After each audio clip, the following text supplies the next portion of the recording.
Brown here from DiversityTrends.com. And so you've decided it's time to hire a diversity trainer or a consultant to help you develop your strategy. And of course, I hope that that consultant you hire or that trainer you hire is me. But I used to be on the other side. I used to hire a consultant, and I think there are 8 factors you need to take into consideration, especially when you're hiring a trainer or a consultant related to diversity and inclusion. The first is the obvious one of experience. What is this person's overall experience as it relates to diversity and inclusion and the project that you're hiring them to do? But experience alone is not enough. So there's 7 additional factors I recommend you think about. The next one is philosophy. What is this consultant's philosophy about diversity and inclusion? Why is it important to pay attention to diversity and inclusion? And does that match the reasons why it's important for your organization in this particular project or class? Another factor I recommend that you consider is alignment. And by alignment, I mean, does this consultant walk her talk? Does he do things in the community and in his personal life that represent the same message that he's sharing when he is in the classroom or when he is working on a diversity and inclusion project?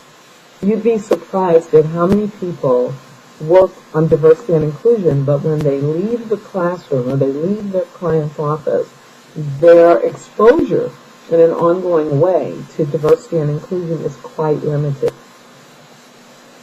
A fourth factor to consider is skill, and skill does not always mean the same thing as experience.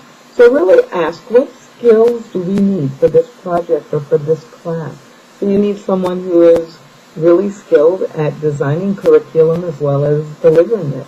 You need someone who is extraordinarily skilled in leading or facilitating very sensitive conversations. You need someone whose skill is being fun and interactive in the classroom. What are the skills you need, and then how do you find out if this consultant has those skills? Another factor to consider is referrals, of course, the information you get from past clients, people who have worked with this consultant before. And you'll also want to consider past participant feedback.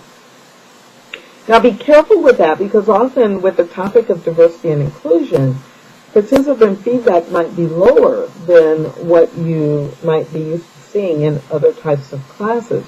And if you think about it, that's not a surprise. Often people are attending diversity and inclusion classes or retreats, and they're being faced with information that they're uncomfortable with or with challenges and expected changes that they don't like.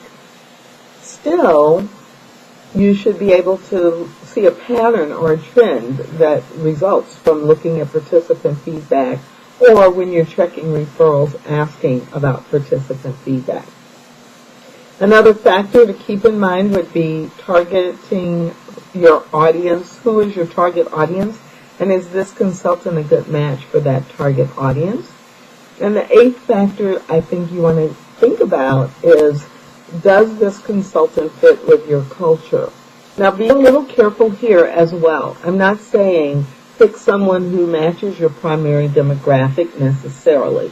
I'm saying, does this person, in the way they present themselves, in their background, will they be respected and trusted by your target audience or by people in your culture, in your organization?